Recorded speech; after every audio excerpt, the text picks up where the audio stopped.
Hello అండి. అందరికీ నమస్తే. అందరూ ఎట్లున్నారు? మంచిగున్నారా? నేనైతే చాలా చాలా బాగున్నాను. మీరందరూ కూడా బాగుండాలని మనస్ఫూర్తిగా అయితే కోరుకుంటున్నాను. Welcome back to our channel Priyaraju heartful life. Video మొత్తం చూసాక నచ్చితే గనక ఒక చిన్న లైక్ ఇచ్చి వెళ్ళండి. వీడియో ఊరికి కూర్చొని చూస్తుంటే బోర్ కొడుతుంది అనుకుంటే గనక ఏదైనా వర్క్ చేస్తూ చూడండి, చిటికెలో వర్క్ అయిపోతుంది. అంతే కదండి. నార్మల్గా పని చేసేదానికంటే ఆడుతూ పాడుతూ మాట్లాడుతూ పని చేసుకుంటుంటే ఫాస్ట్గా అయిపోతుంది. ఈ వీడియో తీసిన రోజు నైట్ వర్షం బాగా పడింది. అస్సలు ఎక్స్పెక్ట్ చేయలేదు వర్షం పడుతుంది అని. వాటర్ ట్యాంక్ నిండి నీళ్లు బయట పడుతున్నాయేమో అందుకే సౌండ్ వస్తుంది అనుకున్నాను. కానీ బయటకు వచ్చి చూస్తే ఫుల్ వర్షం. వెదర్ మొత్తం కూడా చాలా కూల్గా ఉంది. మార్నింగ్ ఇంకా కాస్త లేట్గానే లేచానమాట. 6 అయిపోయింది లేచేసరికి. నైట్ వాన పడటం వల్ల ఆ సౌండ్స్కి అదంతా నాకు సరిగ్గా నిద్ర పట్టలేదు. అందుకని ఇంకా మార్నింగ్ లేట్గా లేచిన కాబట్టి ఇంకా కరెక్ట్ టైంకి మా పెద్దోని స్కూల్కి పంపించలేనేమో అనుకున్నాను. ఇంకా అందుకే నిదానంగానే వర్క్ అయితే చేసుకుంటున్నా. మా బుడ్డిదైతే నిద్రలుండి కూడా నవ్వుతుంది. దేవుడు నవ్విస్తాడంట. పిల్లల గోర్లల్లో మట్టి కూడా ఇరికినట్టు అనిపిస్తుంది కదా. అయితే పెద్దవాళ్ళు అంటారు పిల్లల్ని దేవుడు పని చేపిస్తాడు అని. మట్టి మోస్తారు, అందుకే అట్లా వాళ్ళ గోర్లల్లో ఇరుకుతుంది అంటారు పెద్దవాళ్ళు. నైట్ అయితే మా వారు కొంచెం కోళ్ళపారం దగ్గర పని ఉండి గ్యాస్ సిలిండర్ కూడా తీసుకెళ్లారు. అట్లా కూడా ఇక మార్నింగ్ లేచి తొందరగా చేసుకుందామంటే వీలు కాలేదు. ఇంకా సిలిండర్ ఏమో ఆడుంది, వంట చేయడానికి నాకు వీలు కాదు కదా. కాల్ చేసి అడిగిండు కూడా, ఇంత టైం అవుతుంది ఇంకా ఫోన్ చేయలేదు, వంట చేయవా అని. లేట్గా లేచి మిగతా పనులే ఇంకా కాలేదు. ఇంకా వంట దగ్గరికి ఏం పోతాం, అందుకే దాన్ని చూడలేదు, ఫోన్ చేయలేదు. వర్షం పడితే నేచర్ చూడండి అసలు ఎంత బాగుందో. ఎక్కడ చూసినా సరే గ్రీనరీగా కనిపిస్తుంది, చాలా బాగుంటది.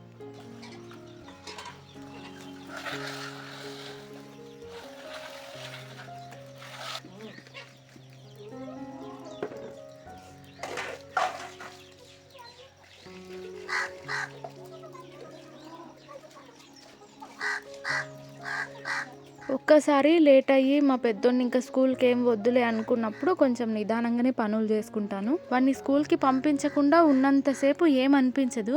కానీ ఎక్కడోళ్ళు అక్కడ వెళ్ళిపోయిన తర్వాత నేను పిల్లలు మాత్రమే మిగులుతాం కదా, అప్పుడు ఉంటుంది చూడండి తలనొప్పి. మార్నింగ్ కొంచెం కష్టపడైనా సరే లేచి తొందరగా వాళ్ళని పంపించింటే బాగుండేది అనిపిస్తుంది. నిజంగా ఒకటి చెప్తాను, ఫన్నీగా చెప్తున్నాను అంతే.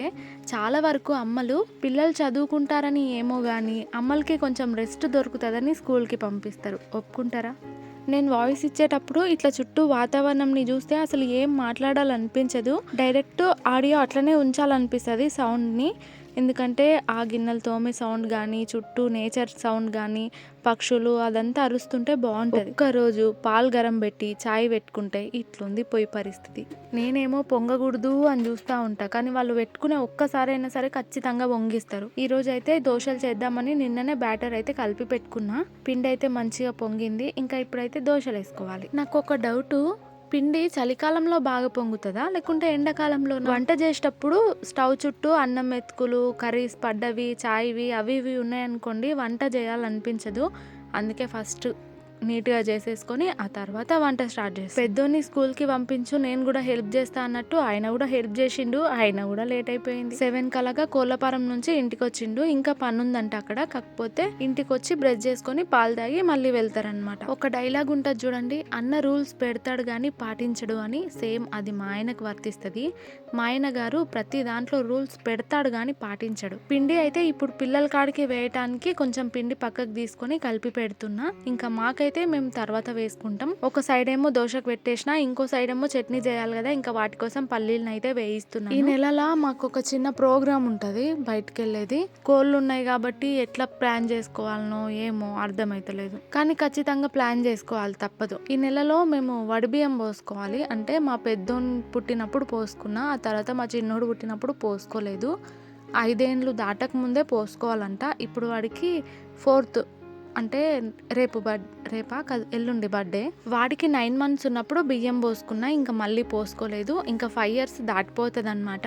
అందుకే 5 years దాటకుండా ఉండాలంటే నేను ఈ మంత్లో అయితే బియ్యం పోసుకోవాలి. అదే ప్లాన్ చేసుకుంటున్నాం. కానీ కోళ్ళు ఉన్నాయి, ఇబ్బంది అవుతుందో ఏంటో. ఒక సైడ్ నేనేమో దోశలు వేస్తున్నాను, ఇంకో సైడ్ ఆయననేమో చట్నీ ప్రిపేర్ చేస్తున్నాడు, మిక్సీకి వేస్తున్నాడు. నాగర్ కర్నూల్ సరౌండింగ్స్ లో ఉన్న వారికి ఎవరికైనా తెలుసా అంటే మిక్సీ పాతదైతే వాళ్ళకి ఇచ్చేసి ఒక కొత్త మిక్సీ పిండికి ఇంకొన్ని డబ్బులు కట్టి కొనుక్కుంటారంట కదా, అలాంటిది ఎక్కడైనా ఉందా మన నాగర్ కర్నూల్లో? మా ఆయన అయితే చట్నీ చేసేసి ఇంకా కోలపారం దగ్గరికి వెళ్ళిపోయిండు. కొన్ని దోశలు వేసి పెట్టి ఆ తర్వాత కాల్ చేయమన్నాడు. ఇంకా వాళ్ళ కాడికైతే కొన్ని దోశలు వేసి ఇంకా కాల్ చేసిన, ఇంకా వచ్చి తింటున్నారు. ఒక్కొక్కటి నేను వేసిస్తుంటే వాళ్ళు తినాలంటే కొంచెం టైం పడుతుంది కదా కాలే వరకు, ఇంకా తిని ఆగాల్సి వస్తుంది దోశ కోసము. అందుకని ముందుగానే వేసి పెట్టు, ఆ తర్వాత వస్తాను అంటాడు. చట్నీ అయితే అయిపోయింది. పల్లి చట్నీ చేసిన కదా, ఇంకా పల్లి చట్నీ అయితే అయిపోయింది. అందుకే కొంచెం మిరపొడి అయితే కలుపుకుంటున్నా. ఇంకా ఇప్పుడు ఏం చేసుకోలేను, అంత ఇంట్రెస్ట్ లేదు. కారం పొడి, ఉప్పు, ధనియాల పొడి, ఇంకా ఉల్లిగడ్డ, నూనె ఇవన్నీ వేసి కలిపేసుకుని ఇంకా దోశ వేసుకొని దాని మీద రుద్దుతే అయిపోతుంది. ఎప్పుడైనా దోశ పిండి ఉండి ఏ చట్నీలు లేకుండా కానీ దోశ తినాలి అనిపించింది అనుకోండి, ఇట్లానే ప్రిపేర్ చేసుకొని రుద్దేసుకుంటాం. టేస్ట్ అయితే చాలా బాగుంటుంది. ఇంకా అల్లం వెల్లిపాయ వేస్తే గనుక ఇంకా బాగుంటుంది. కాకపోతే మా ఇంట్లో అల్లం వెల్లిపాయ కొంచెం రోట్లో దంచింది అమ్మ, దబ్బలుగా చాలా ఉంది. ఇంకా పంట కింద వస్తే తినాలనిపించదు నాకు, అందుకని అల్లం వెల్లిపాయ వేసుకో. ప్రతి ఇల్లాలి కథ ఇంతే అబ్బా. అందరు తిన్న తర్వాత ఆఖరికి తింటాం. అందరికి దోశలు వేసిచ్చి అందరూ తినటం అయిపోయిన తర్వాత లాస్ట్ కి మనం తింటాం. ఒక్కోసారి పిల్లలకి వేసిచ్చిన దోశలు వాళ్ళు సగం సగం తిని వదిలేస్తారు కదా, అవి తినే మన కడుపు నిండుతుంది. సప్పుడు జయకురి మా బుడ్డిది మంచిగా వండుకున్నది బయట చల్లగాలికి. బయట ఉయ్యాలలో గనుక వేసినాం అనుకోండి ఇంకా మంచిగా నిద్ర వాసన వస్తుందో అమ్మాడికి, ముక్కు మూసుకున్నది. మరి ఇంకా పాప అయితే పడుకుంది కాబట్టి నేనైతే కడుపు నిండా తినేసి కాసేపు అట్లా కూర్చొని టైం పాస్ చేసి ఆ తర్వాత మధ్యాహ్నానికి వంట చేయాలి కదా, ఇంకా ఆ పని మీద పడ్డా ఫ్రెష్ అప్ అయిపోయి. ట్రైపాడ్ అయితే విరిగిపోయింది. దీంతో కూడా వీడియోస్ చేయటం నాకు చాలా కష్టమైపోయింది. ఈ మధ్య సరిగ్గా వీడియోస్ కూడా పెట్టట్లేదు కదా. ఒక సైడ్ విరిగిపోయింది, ఒక సైడ్ ఏమో అతుక్కొని ఉంది. ఆ హోల్డర్స్ దొరుకుతాయి, ఇంతకు ముందు కూడా తీసుకున్నాను. కాకపోతే ఇంకా ఇప్పుడేం ఆర్డర్ పెట్టుకోలేదు. ఒకటేసారి రింగ్ లైట్, ట్రైపాడ్ పెద్దది ఆర్డర్ పెట్టుకున్నా, ఇంకా రాలేదు. అప్పుడప్పుడు రీల్స్ కూడా చేస్తుంటాం కదా, రింగ్ లైట్ ఉంటే బాగుంటుంది అనిపించింది. ఇంకా పోతే పోన్లే అనుకుని ఒకటి మంచిదైతే ఆర్డర్ పెట్టుకున్నాను. రింగ్ లైట్, ట్రైపాడ్ రెండు కూడా. ఒక్కొక్కసారి నేను మాట్లాడుతుంటే మధ్యలో నత్తొచ్చేస్తుంది తెలుసా. మాట్లాడుతుంటే నత్తొచ్చింది అనుకోండి, మళ్ళీ దాన్ని డిలీట్ చేసి మళ్ళీ బ్యాక్ సైడ్కి పోయి మళ్ళీ మాట్లాడుకుంటూ వస్తా. ఇది నా పరిస్థితి. ఇప్పుడైతే ఇంట్లో ఆనంకాయలు మాత్రమే ఉన్నాయి. ఇంకా ఒక ఆనంకాయ అయితే పక్కన పెట్టేసిన, దాంతో ఒక రెసిపీ చేద్దాం అనుకున్నాను. ఇప్పుడు కాదు, తర్వాత. ఇంకా ఒక ఆనపకాయనైతే తీసుకొని దాంట్లో ఇత్తులు ఉన్నాయి, ఇంకా ఇత్తులన్నీ తీసేసి కట్ చేసి పెట్టుకున్నా. ఆనపకాయ పచ్చడి అయితే చేస్తున్నాను ఇప్పుడు. ఆనపకాయ కర్రీ నాకు పెద్దగా తినాలనిపించదు. చింతకాయలు ఉన్నప్పుడు ఆనపకాయ కర్రీ చేసుకుంటే సూపర్ ఉంటుంది అసలు. ఇంకా ఇప్పుడైతే ఆనపకాయ పచ్చడి చేస్తున్నాను. ఏ పచ్చడి అయినా సరే చేసినప్పుడు అందులో పల్లీలు కానీ లేకుంటే నువ్వులు కానీ వేసుకున్నాం అనుకోండి, ఇంకా ఎక్కువ రుచి బాగుంటుంది. ఇక్కడైతే బాండీలకు నేను ఆయిల్ తీసుకొని మినపప్పు, పల్లీలు, మిరపకాయలు, ఒట్టి మిరపకాయలు వేయించి పక్కకు తీసుకున్నా. ఇంకా అదే బాండీలో కొద్దిగా ఆయిల్ వేసుకొని ఆనంకాయలు, పసుపు, ఉప్పు వేసిన. ఉప్పు వేస్తే కొంచెం తొందరగా నీరు బయటకు వస్తుందంట. లాస్ట్ కి కొంచెం నానబెట్టిన చింతపండు కూడా వేసుకొని మగ్గించుకున్నా. ఇక ముందైతే ఒట్టి మిరపకాయలు అన్నిటిని వేసాను కదా మిక్సీలో, వాటినైతే మిక్సీ పట్టేసుకున్నాను. ఇంకా తర్వాత ఆనంకాయలు కూడా వేసి మిక్సీ అయితే పట్టుకుంటున్నా. నిండుగా అయిందనమాట, అందుకే ఫస్ట్ సాల్ట్ వేయలేదు. తర్వాతకి కొంచెం మిక్సీకి పట్టేసి ఆ తర్వాత సాల్ట్ వేసి మళ్ళీ పట్టిన. మా పెద్ద గిన్నె సరిగ్గా తిరగట్లేదు, అందుకే ఈ చిన్న దాంట్లోనే మళ్ళీ వేసుకోవాల్సి వస్తుంది. ఇంకా లాస్ట్కి పోపు అయితే పెట్టేసుకున్నా. ఇక మన పచ్చడి అయితే రెడీ. పచ్చడి మిక్సీకి పట్టేటప్పుడు వెల్లిపాయలు అలాగే జీలకర్ర వేసుకుంటే బాగుంటుంది. ప్రస్తుతానికి ఆ రెండు లేవు. జీలకర్ర ఉంది, కాకపోతే ఆవాలు కలిపింది ఉంది, అందుకే ఆ రెండు స్కిప్ చేసి. బట్టలు అయితే వాషింగ్ మిషన్కి వేసినున్నా, ఇంకా ఆరిపోయినాయి. బట్టలు ఉతకటానికి వాషింగ్ మిషన్ ఉన్నట్టు బట్టలు మడత పెట్టడానికి ఏదైనా ఉంటే బాగుండు. అయినా ఇప్పుడు ఇంట్లో వర్క్ చేసుకోవటానికి ప్రతి దానికి ఎలక్ట్రిక్ వస్తువులు వచ్చేసినాయి. ఇక మనం చేసేది ఏం లేకుండా పోతుంది.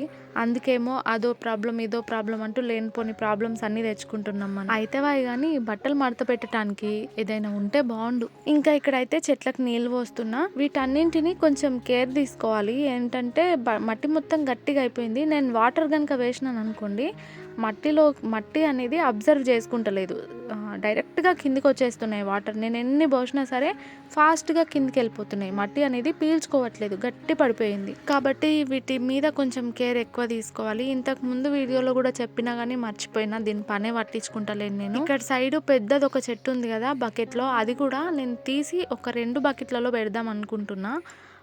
ఇంకొన్ని దాంట్లోకి వెళ్ళి తీసి ఇంకొక బకెట్లో అయితే పెడదాం అనుకుంటున్నాను. అనుకున్న పనులన్నీ అంత ఫాస్ట్‌గా అవ్వవేంటో. మా బుడ్డిదైతే మంచం మీద ఆడుకుంటుంది. ఇంకా ఆడుకుంటుంది గదా అని నా పనులు నేను చేసుకుంటున్నా. అదేంటో గానీ ఒక్కొక్కసారి పాపని దుప్పట్లో అట్లనే పడుకోబెట్టిందనుకోండి, ఇంకా నాకు ఖచ్చితంగా పని పెడతది. ఇప్పుడు గూడా తన వల్లే ఆ దుప్పటి ఉతకాల్సొస్తుంది. మార్నింగ్ నానబెట్టిన సర్ఫ్‌లో ఇంకా ఇప్పుడైతే ఉతికేసాను. దాన్ని లేపటానికి నా వల్ల అయితలేదబ్బా. ఆ ఒక్కటి ఉతికేలోపు చేతులైతే బాగా గుంజినాయి నాకు. ఇంకా తనవే ప్యాంట్లు అవి ఇవి ఉంటే ఉతికేసాను. బట్టలు ఉతక్క చాలా డేస్ అయింది కదా, మా బుడ్డి దాని ప్యాంట్ ఉతికినా సరే నాకు చేతి గుంజుతుంది. ఏ పని అయినా సరే అలవాటు తప్పినట్టు అయితే మళ్ళీ చేయటం చాలా కష్టం అబ్బా. అమ్మున్నప్పుడు అయితే ఇవన్నీ అమ్మ ఉతికేది కాబట్టి నాకు అంత కష్టం తెలియలేదు. ఇంకా ఇప్పుడు అమ్మలేదు కాబట్టి నేనే ఉతుక్కోవాలి కాబట్టి చేతులు బాగా గుంజుతున్నాయి. వాటన్నిటిని కూడా సర్ఫ్లో వేసి కాసేపు నానబెట్టేసిన. ఇంకా తర్వాత సాయంత్రం ఉతుకుతున్నాను. స్నానానికి ముందే ఉతుకుదాం అనుకున్నా, ఎండలు అయితే బాగా కొడుతున్నాయి కదా, మస్తు ఉబ్బరిచ్చింది. అందుకే ఇక స్నానం చేయక తప్పలేదు. మా బుడ్డి చూసిరా 2 కాళ్ళు పట్టుకొని ఆడుకుంటది. ఇంకా చిన్నపిల్లలు ఎక్కువ చిన్నప్పుడు ఇలాగే ఆడుకుంటారు. చిన్ని చేతులతోని చిన్ని కాళ్ళని వేళ్ళని పట్టుకొని నోట్లో పెట్టుకోవటానికి చూస్తారు. బొటన్ వేలుని మిల్క్ దాగినట్టుగా తాగుతారు. ఇక్కడైతే చెట్లకు నీళ్ళు పోసిన కదా, ఇక్కడ మొత్తం వాటర్ వచ్చేస్తాయి. ఇంకా కాలు పెడితే మాత్రం జర్రుని జారుతుంది. ఇంకా మా చిన్నోడైతే అటు ఇటు పరుగులు తీస్తాడు కదా, వాడైతే ఖచ్చితంగా కింద పడతాడు. అందుకే ఇక వాటర్ ని మొత్తం కూడా ఊడ్చేసిన. వాడి కోసం అయినా సరే కొన్ని కేరింగ్లు తీసుకోక తప్పదు. నేను ఈవినింగ్ టైంలో అయితే ఏమన్నా చేద్దాం అనుకున్నాను. ఇంట్లో మిల్ మేకర్ ఉండే, ఇంకా వాటితో అయితే స్నాక్ ప్రిపేర్ చేస్తున్నా. ఫస్ట్ అయితే ఒక గిన్నెలో వేడి నీళ్ళు పెట్టుకున్నాను. మిల్ మేకర్ని అయితే వేడి నీళ్ళలో వేసేసిన. ముందైతే నేను మిల్ మేకర్ బిర్యానీ చేసుకుందాం అనుకున్నా, కాకపోతే మార్నింగ్ది అన్నం అట్లనే ఉంది, ఇంకా అది వేస్ట్ అవుద్ది కదా, అందుకని ఇంకా ఇది ప్రిపేర్ చేసుకుంటున్నా. లాస్ట్కి వేసిన పిండి వచ్చేసి కార్న్ ఫ్లోర్ అనమాట. కార్న్ ఫ్లోర్ వేసుకున్న తర్వాత కొంచెం పెరుగు వేసుకొని మొత్తం కూడా బాగా కలిపేసుకున్నా. నేను చాలా సార్లు అనుకుంటాను ఇట్లా రీల్ చేద్దాం అట్లా రీల్ చేద్దాం అని చాలా అనుకుంటాను, కానీ అసలు టైం కుదరదు. ఎందుకులే నాకు అవసరమా ఇప్పుడు అనిపిస్తుంది. ఈ మధ్య వీడియోస్ కూడా సరిగ్గా పెట్టట్లేదు కదా, కొంచెం రెస్ట్ తీసుకుందాం అనిపించింది. నాకు నేను కొంచెం రెస్ట్ ఇచ్చుకుంటేనే మళ్ళీ వర్క్లు మంచి చేసుకుంటా కదా, అందుకే ఒక 2-3 డేస్ అయితే ఏ పని పెట్టుకోలేదు. కనీసం మా పిల్లల్ని స్కూల్కి కూడా పంపించలేదు. కొంచెం బాగా రెస్ట్ తీసుకున్నా. అంతేకాదు ముగ్గురికి కూడా జలుబు దగ్గు 3 ఉండే, అందుకని ఇంటికాడనే ఉంచిన. మా బుడ్డదానికైతే ఇంకా 3rd వ్యాక్సిన్ ఉండే, అయితే జలుబు ఉందనేసే వేయలేదన్నమాట. ఇంకా నెక్స్ట్ సాటర్డే అయితే వేపియాలి. మా బుడ్డ పోరగాళ్ళకైతే ఏదైనా నేర్పించడానికి బయటికి పంపిద్దామన్నా కూడా వీలుండదు.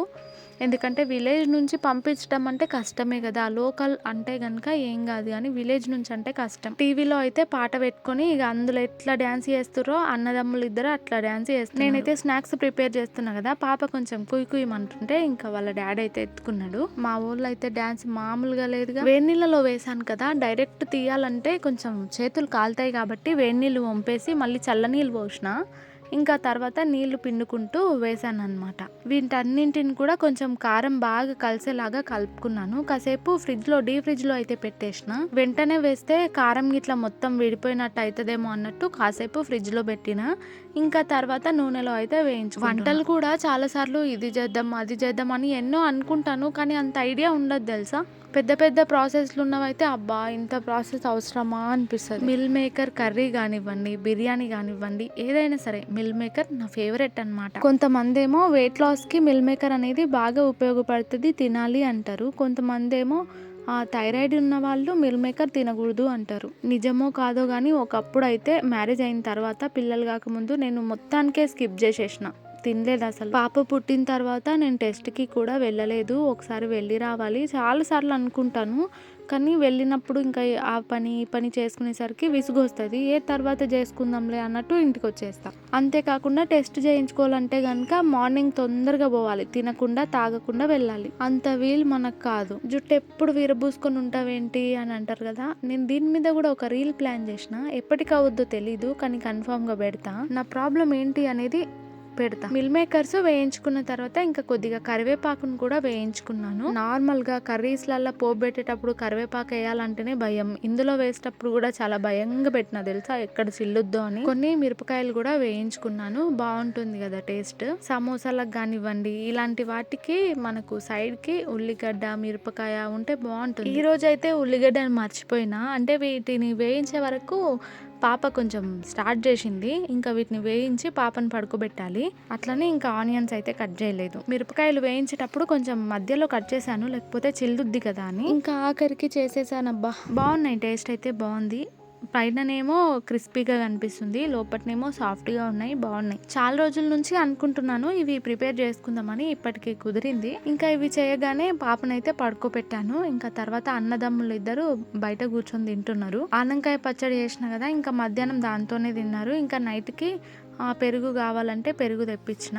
ఇప్పుడైతే పెరుగన్నం తింటున్నారు. ఇక ఆల్రెడీ ఎండాకాలం స్టార్ట్ అయినట్టుగానే ఉంది కాబట్టి బయట కూర్చుంటే అసలు ఎంత బాగుంటుందో. ఈవినింగ్ టైంలో మస్తు గాలి పెడుతుంది, చల్లగా ఉంటుంది. ఇంట్లో అయితే మామూలుగా లేదబ్బా ఉబ్బరం. కరెంటు పోయింది అంటే కనుక ఇంట్లో ఒక 5 సెకండ్లు కూడా ఉండవు. ఇక ఎండాకాలం ఊకే కరెంటు పోతుంది కాబట్టి ఈ కాన్గ చెట్టే మాకు దిక్కు. ఆకంతా రాలిపోతుంది, చిగురు వచ్చిన తర్వాత బాగుంటుంది. ఇక మా ఊళ్ళు చందమామని చూసుకుంటా మంచిగా తింటున్నారు. బయట వెదర్ అయితే చాలా చాలా బాగుంది. సరే అబ్బా, ఈ రోజుకైతే ఇంతే వీడియో కనుక నచ్చితే తప్పకుండా లైక్ చేయండి. మా గుండుగా ఉంది, అన్నం అయిపోయిందంట, ఇక పోయి బజ్జుకోవాలి. లాస్ట్ వరకు వీడియో చూశారు, అలాగే ఒక చిన్న లైక్ ఇచ్చి సపోర్ట్ చేయండి. ఉంటానండోయ్.